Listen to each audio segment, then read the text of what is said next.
ব্রজ তোমাকে চিনলো কি করে? শুনলাম তোমরা কোন জঙ্গলের মধ্যে থাকো। বুঝতে পারলে না মা?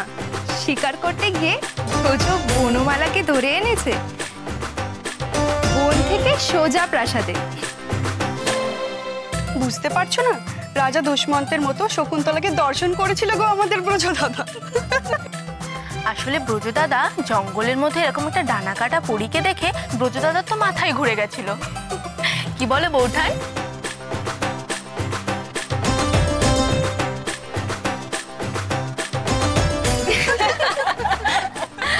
আচ্ছা, হর যে এদের বিয়েটা মেনে নিয়েছে তা এদের ভাগ্য ভালো বলতে হবে। তবে ওই কথায় বলে না, প্রজাপতি ব্রহ্মা কার সঙ্গে কার কোথায় যে বিয়ে ঠিক করে রেখেছে তা কিন্তু কেউ জানে না। তা বৌমা, তোমার সঙ্গে ব্রজর কোথায় দেখা হলো আমাদেরকেও একটু বলো শুনি। কি? হ্যাঁ, আচ্ছা শুনেছিলাম না ওদের কোন বিয়ে বাড়িতে দেখা হয়েছিল? সবই মা বিশালাক্ষীর কৃপা। তিনি দয়া করেছেন বলেই আজ আমি এই বাড়ির বউ হয়ে এসেছি। তা তো বটে। আর তাছাড়া ব্রজদাদা তোমায় পছন্দ করেছে তাই তোমাদের বিয়ে হয়েছে। আচ্ছা এসব কথা এখন ছাড়ো তো, ছাড়ো।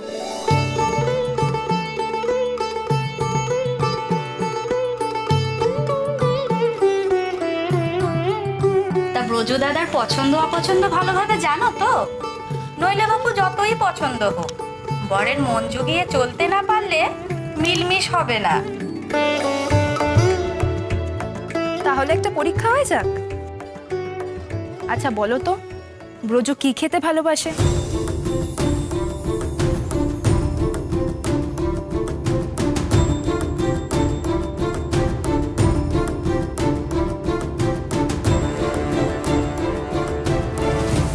বলো বলো।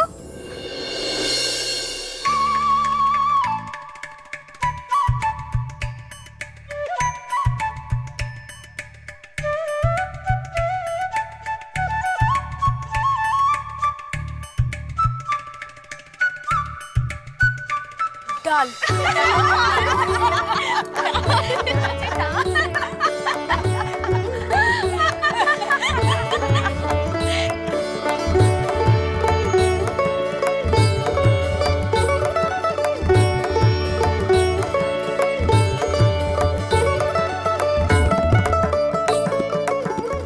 ঝাল। ওনার ঝাল খেতে পছন্দ।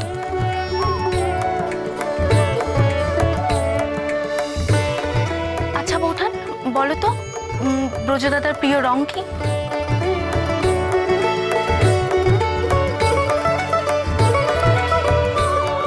সাদা। তোমার দাদার প্রিয় রং সাদা, তাই তো? ঠিক, একদম ঠিক। বৌঠান তুমি এইটুকু সময়ের মধ্যে এত কিছু জেনে গেছো। তোমাদের জুটিটা সত্যি একদম রাজজটক।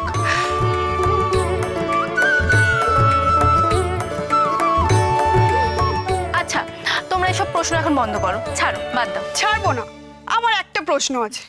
আচ্ছা বলো তো বৌদি, আমার ব্রজ দাদার পছন্দের পোশাক কোনটি? পাঞ্জাবি, বেনিয়ান নাকি ধুতি চাদর?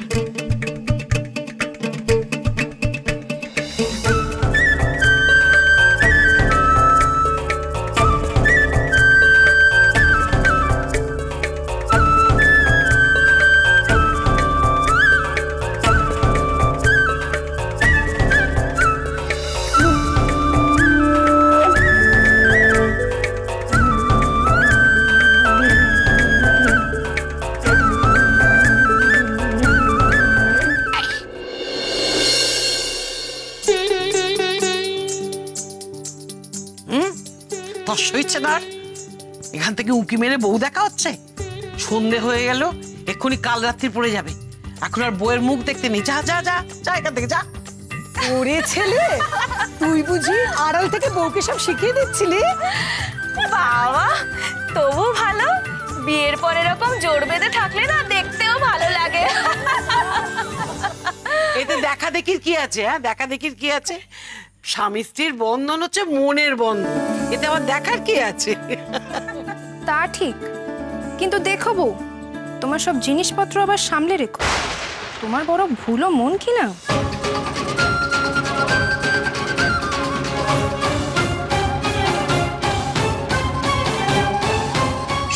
দাও না বাপু, 2 দিন সময় দাও। দেখো এই বউ একেবারে নিজের হাতে সংসার সামলে রেখে দেবে। আচ্ছা তোমাদেরও বলিহারি, তখন থেকে শুধু বৌমার সঙ্গে গল্পই করে যাচ্ছ। মেয়েটা যে কিছু খায়নি সেদিকে কারো খেয়াল নেই। নাও তো রাধবো, একখানা মিষ্টি মুখে দাও তো। সবাই শুধু গল্প করতে আছে, আর মেয়েটাকে খাওয়াবার বেলা কেউ নেই।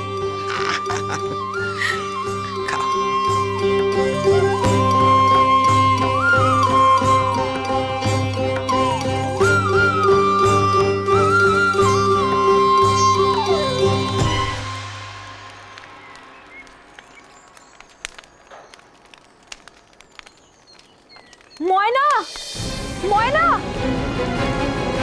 ময়না, ময়না, কি গো বিন্দু দিদি, কি হয়েছে? ওরে ময়না, সর্বনাশ হয়ে গেছে। তর্করত্ন মশাই গ্রামের সবাইকে ডেকে সালিশি সভা বসিয়েছে বটতলায়। সালিশি সভা? কেন, কি হয়েছে তুমি জানো? শুনলাম পিপির শ্বশুর বাড়ি নিয়ে কি সব আলোচনা হচ্ছে। গায়ের সব মানুষ জড়ো হয়েছে সেখানে শুনতে। পিপির শ্বশুর বাড়ি নিয়ে সালিশি সভা হচ্ছে এই গায়ে? কেন, কিছু জানো? পিপির শ্বশুর মশাই এক পত্রবাহককে দিয়ে ন্যায়রত্ন ঠাকুরের কাছে চিঠি পাঠিয়েছেন, তারপরে এই সালিশি সভা বসেছে। সে কি, ন্যায়রত্ন ঠাকুরকে চিঠি পাঠিয়েছেন বেআই মশাই? আজ মেয়েটার বউ ভাত, আর আজকে এই চিঠি। কি লিখেছে তুমি জানো কিছু? জানি না। তোকে বলেছিলাম না ময়না, ন্যায়রত্ন ঠাকুর ভয়ঙ্কর লোক। কেন ওকে চড় মারতে গেলি কে জানে। তুই জানতিস না বেআই মশাইয়ের সাথে ওনার কেমন ভালো সম্পর্ক? আচ্ছা, রায় মশাই তো এখন আমাদের সম্বন্ধী। তোকে কিছু না জানিয়ে ন্যায়রত্ন ঠাকুরকে কেন চিঠি পাঠালেন? ময়না, আমার মন বলছে কিছু একটা গোল বাঁধতে চলেছে। ন্যায়রত্ন এত সহজে ছাড়বে না, প্রতিশোধ নেবেই। আর তোকে জব্দ করার সব থেকে সহজ উপায় হলো পিপির ক্ষতি করা। বিন্দু দিদি, অমন কথা বলো না গো। আমাকে জানতেই হবে কেন বেআই মশাই ন্যায়রত্নকে চিঠি পাঠালেন। কি লিখেছিল চিঠিতে?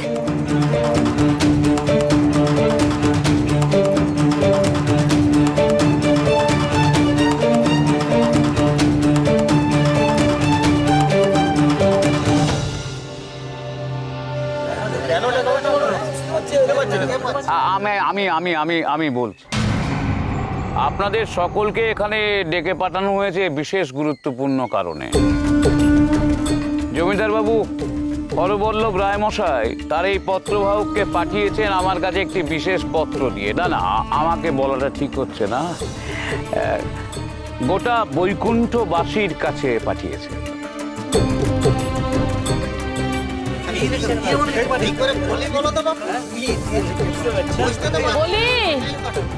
বলি পত্তর এসেছে তো বুঝলাম, কিন্তু কি লেখা আছে তাতে?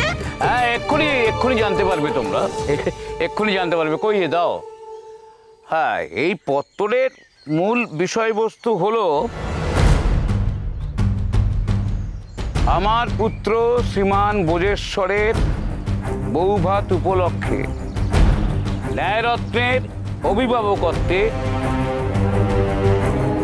বৈকুণ্ঠপুর গ্রামের সকল অধিবাসী বৃন্দকে আমার বাড়িতে আসার জন্য অনুরোধ করিতেছি।